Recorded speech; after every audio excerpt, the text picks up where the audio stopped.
it is extremely hard to have profitable events without any sponsors. Like, you can of course rely on ticket sales, you can rely on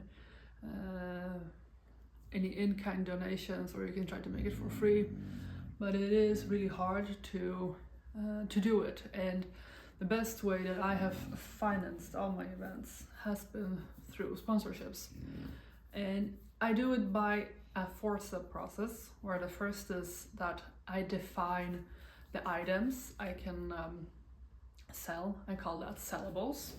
So it is the things like, logo on a t-shirt, or logo on a wall, or maybe posts about the sponsor in social media, or maybe co-hosting rights, or you give them some keynote time, like a stage time for them to come up to your audience and talk about their brand. So it's different, and it varies a lot what people find relevant, like what the sponsors find relevant. So it varies depending on the industry that they are in, and it varies depending on what you can offer. Like, do you have strong social media channels? Then of course that's going to be a much more valuable resource. Or if you have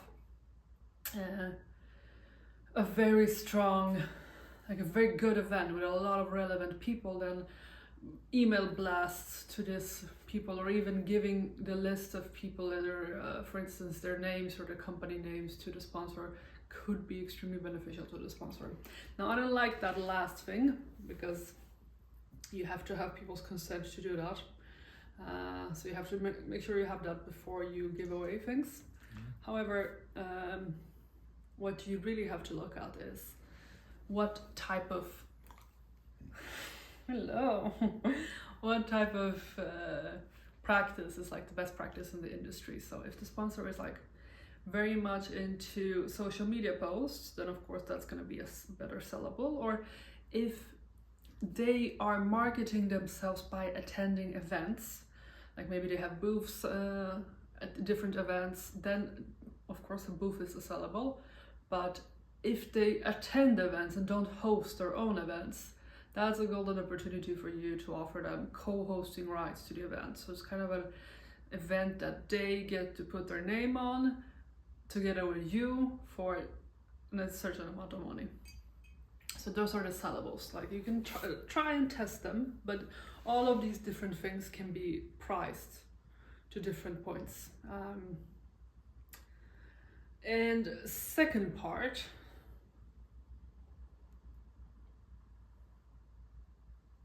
so once you have the sellables, you will shortlist your sponsors. So my idea is that every event, there's a sponsor for every event. Like, all events have good sponsorship opportunities. And the way you find a good sponsor is by looking at who has the same target audience, but are not a direct competitor to you. So they are not another event or another whatever you are. However, they have the same target audience. So this could be like, if you're organizing an event for moms, any product company that sells something to moms but not maybe the same as you, that's relevant. Or if you're making an event for professionals, like professional developers, then a recruitment firm specializing within that might be a potential sponsor for you. So this is kind of how you determine. You look at who has the same target audience as you, and then you go and approach them, because obviously it's a huge selling point if their target audience is going to be at the event anyway. So they're very much more prone to sponsor if you nail that detail.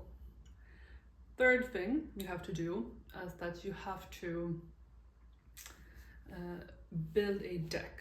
And a deck is like a presentation that you use for selling to the sponsor. So, and it's in essence a PDF that you can make in Canva or something, where you describe your event, you show pictures of your venue, you put in the date, every every important detail you put in there, and then you also put in the target audience, everything you know about the event. You maybe put old pics of this event if you have organized it in the past and you have not put in your mood board or whatever, your Pinterest page or something that will kind of show the look and vibe of what you're going for.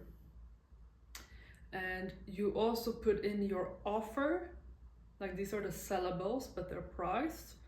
And you put in yourself, like who are we that are organizing it? Because a lot of times people are not sponsoring things because they believe in the business idea, they believe usually in the person who's selling that. So that's very important, very overlooked part of this.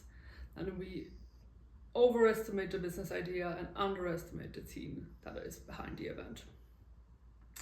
And when you have that, when you have it in one deck, I want you to make different varieties of that deck so that you can send one deck to an executive and another deck to a sales rep and another deck to a HR person, which will have different sort of ways of doing these things. Like you will, if you send a deck to an HR person, it's gonna be more towards like who the target audience is, like what jobs are they working in, where are they professionally in their career. While as if you send a deck to an executive, they're gonna probably think about the deals they can make and who is in the room and how far are they in their career. Or if you send a deck to a marketing rep, maybe it's not so much about the target audience, but it's also about your like social channels and how many views you're getting and how, you know, the kind of numbers that a marketing person cares about, but a HR recruiter doesn't care about. These are the differences, and small tweaks, and it's very easy to make these tweaks once you have like one main deck. So think about making different versions for different sponsors, and ideally maybe you can even make different versions for different sponsors, like putting their logo and making mock-ups and incorporating their brand name into the deck, because the deck is a way of selling in your idea, but you don't send the decks to every person that you would like to have as a sponsor. I'm right now going into the fourth step in this process, which is the selling part. And what I mean by that is when you sell, you are writing an email to somebody and you will never send your deck in that email. That's too early. So your first email, your cold email or whatever, your first email should be, hello, can I get a meeting with you? And that is like the basis of the email. You're looking for a meeting, you're not looking for a sale. So it doesn't make sense to send your deck at this point. So don't bother with adjusting your decks to the sponsor or to the function until you get a meeting. And if the person is interested during the meeting, that's your cue to adjust your deck and send it as a follow-up. You can even customize it then for the sponsor. You can pick up on any idea that they would like to incorporate and put that in your deck. So a really good sponsor manager once told me that during the meeting, it is your job to find out where the sponsor is currently at and where they would like to be, and your offer is what bridges the two. So if they are currently very active on LinkedIn and it would be really nice if they could reach more people in a younger generation and be more active on TikTok, you offer them a TikTok campaign and talk about how many young people are gonna come to your event. See, so it's this tailoring part, this bridge part is what you can put in the deck, but you can't know that before the meeting. So this is why the meeting is incredibly crucial.